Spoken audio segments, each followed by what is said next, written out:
ದಿಂದ 25-30 ಗಾಡಿ ಬಂದಾವ್ರಿ ಸರ್. ಎಷ್ಟು ಇಳಿತಂದೇವ ರೇಟ್ ಬಿದ್ದು ಹೋಗೈತಿ. ಎಲ್ಲಿ ಮಾರ್ಬೇಕು ಇವನ್ನ? ಈ ಕದ ಹಾಕ್ತಾನಂತ ಬಂದು ಕೂತೀರಿ ಇಲ್ಲಿ. ಯಾರು ಮಾರ್ಬೇಕು, ಎಲ್ಲಿ ಮಾರ್ಬೇಕು ಇವನಷ್ಟು? ರೈತರಿಗೆ ಎಷ್ಟು ಲಾಸ್ ಐತಿದು. ಅದನ್ನ ಬಗ್ಗೆ ಕೀಲಿ ಹಾಕ್ತಂತ ಬಂದ್ರೆ ಈಗ ಕೀಲಿ ಹಾಕಿದ್ರೆ ರೈತರಿಗೆ ಎಷ್ಟು ತೊಂದರೆ ಆಕತಿ.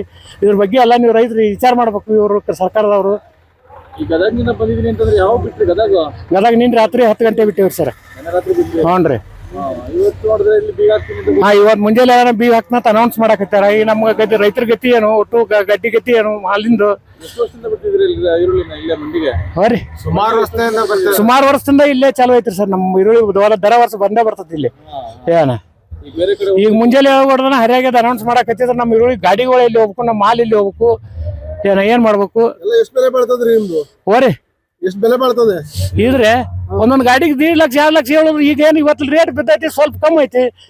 ಏನ್ ಅಂತೀರಿ ಅಧಿಕಾರಿಗಳು ಈ ತರ ಇದಕ್ಕೆ ಏನ್ ಮತ್ತೆ ಅಧಿಕಾರಿಗಳು ಅವರ ಕ್ರಮ ಕೈಗೊಳಿಸ್ಬೇಕ್ರಿ. ನಾವೇ ಹಂಗ ಏನಾಕ್ ಬರ್ತೈತಿ? ಸಾಲ ಸೋಲ ಮಾಡ್ಕೊಂಡ್ ಬಂದೇವು. ಮತ್ ಸಾಲ ಸೂಲ ಆಗೈತಿ. ಏನ್ ಮಾಡಕ್ ಬರ್ತೈತಿ? ಹಿಂಗ ಮುಂಜಾನೆ ಕದ ಹಾಕ್ತಂತ ಬಂದ್ರೆ ಏನ್ ಮಾಡಕ್ ಬರ್ತದೆ? ನಮ್ಮ ಹೆಸರು ಗರಿಯಪ್ಪ ಬಸಪ್ಪ ಹುಗಾರ್ ಸರ್. ಈಗ ಏಕಾಏಕಿ ಖಾಲಿ ಮಾಡಬೇಕು ಅಂತ ಹೇಳ್ಬಿಟ್ಟು ನೋಟಿಸ್ ಕೊಟ್ಟವ್ರೆ. ರಾತ್ರಿ 11 ಗಂಟೆನಲ್ಲಿ ನೋಟಿಸ್ ಹಾಕ್ಬಿಟ್ಟು ಈಗ ಬೆಳಗ್ಗೆ 11 ಗಂಟೆನಲ್ಲಿ ಖಾಲಿ ಮಾಡಿಕೊಡಿ ಅಂತ ಹೇಳ್ಬಿಟ್ಟು ಇದು ಮಾಡ್ತಾವ್ರೆ.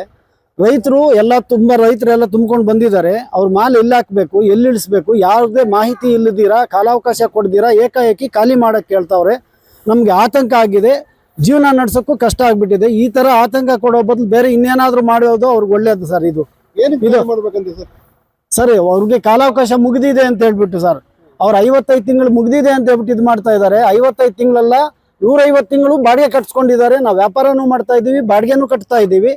ನಾವೆಲ್ಲ ಕರೆಕ್ಟ್ ಆಗಿದ್ರು ಕೂಡ ನಮ್ಮನ್ನು ಖಾಲಿ ಮಾಡ್ಸಕ್ಕೆ ಹೇಳ್ತಾ ಇದ್ದಾರೆ. ಇಡೀ ಕರ್ನಾಟಕದಲ್ಲಿ ಯಾವುದೇ ಮಾರ್ಕೆಟ್ ಅಲ್ಲಿ ಖಾಲಿ ಮಾಡಿಸಿರೋ ಉದಾಹರಣೆ ಒಂದೂ ಇಲ್ಲ ಸರ್. ಇದು ನಮ್ಗೆ ಮಾತ್ರ ಅನ್ವಯಿಸ್ತದ? ಹೆಂಗೆ ಇದು ಏನಿದು ಅಂತ ಗೊತ್ತಾಗ್ತಾ ಇಲ್ಲ ಸರ್. ಅದೇ ರೈತರೆಲ್ಲ ಎಲ್ಲಿ ಹೋಗ್ಬೇಕು, ರೈತರು ಎಲ್ಲಿ ಇಳಿಸ್ಬೇಕು, ಎಲ್ಲಿ ಮಾಡ್ಬೇಕು ಸರ್? ಅದು ಇವರ ಕಾರ್ಯದರ್ಶಿಗಳು, ಮಿನಿಸ್ಟರ್ಗಳು, ಈಗ ಸರ್ಕಾರನೇ ಹೇಳ್ಬೇಕು ಸರ್. ಇದು ಯಾವುದೇ ಮಾರ್ಕೆಟ್ ಅಲ್ಲಿ ಈ ವ್ಯವಸ್ಥೆ ಇಲ್ಲ ಸರ್. ಈ ಮಾರ್ಕೆಟ್ಗೆ ಯಾಕೆ ಈ ತರ ಮಾಡ್ತಾ ಇದ್ದಾರೆ? ನಮ್ಗೆ ತುಂಬಾ ತೊಂದರೆ ಕೊಡ್ತಾ ಇದ್ದಾರೆ ಸರ್. ಅದು ಸರ್, ಬಾಡಿಗೆ ಕಟ್ಟದೇ ಇರೋರು, ವ್ಯಾಪಾರ ಮಾಡದೇ ಇರೋರು ಕೆಲವೊಂದಿದ್ದಾರೆ. ಅದನ್ನ ಅವ್ರಿಗೆ ಏನ್ ಮಾಡ್ಬೇಕು, ಕಾನೂನು ಪ್ರಕಾರವಾಗಿ ಅದನ್ನ ಮಾಡ್ಲಿ. ಕರೆಕ್ಟ್ ಆಗಿ ಬಾಡಿಗೆ ಕಟ್ಟಿ ವ್ಯಾಪಾರನೂ ಮಾಡಿ ಕರೆಕ್ಟ್ ಆಗಿ ಇರೋತಕ್ಕಂಥವ್ರನ್ನ ಯಾಕೆ ಇವ್ರು ಖಾಲಿ ಮಾಡಿಸ್ತಾರೆ? ಯಾವುದೇ ಮಾರ್ಕೆಟ್ ಅಲ್ಲಿ ಈ ತರ ಯಾವ್ದು ನಡೆದಿಲ್ಲ ಸರ್. ನಮ್ಮ ಆಗ್ರಹ ನಮ್ಮನ್ನ ಖಾಲಿ ಮಾಡೋದು ಮಾಡಿಸಬಾರ್ದು. ನಮ್ಗೆ ವ್ಯಾಪಾರ ಮಾಡಕ್ ಬಿಡ್ಬೇಕು. ರೈತರಿಗೆ ಯಾರಿಗೂ ತೊಂದರೆ ಆಗ್ಬಾರ್ದು. ರೈತರಿಗಾಗ್ಲಿ ಮರ್ಚೆಂಟ್ಸ್ಗಾಗ್ಲಿ ಯಾರಿಗೂ ತೊಂದರೆ ಆಗ್ಬಾರ್ದು. ಏನ್ ಸಮಸ್ಯೆ ಏನಿಲ್ಲ. ನಮ್ಗೆಲ್ಲ ನೋಟಿಸ್ ಕೊಟ್ಟಿದ್ರು. ನೋಟಿಸಲ್ಲಿ ನಾವು ಹೈಕೋರ್ಟ್ಗೆ ಹೋಗಿದ್ವಿ. ಹೈಕೋರ್ಟಲ್ಲಿ ಅವ್ರ ಪರವಾಗಿ ಆಯ್ತು. ಮತ್ತೆ ಕೆಳಗಿನ ಕೋರ್ಟ್ಗೆ ಹೋದ್ವಿ. ಕೆಳಗಿನ ಕೋರ್ಟಲ್ಲಿ ಅವ್ರಿಗೆ ಆಯ್ತು.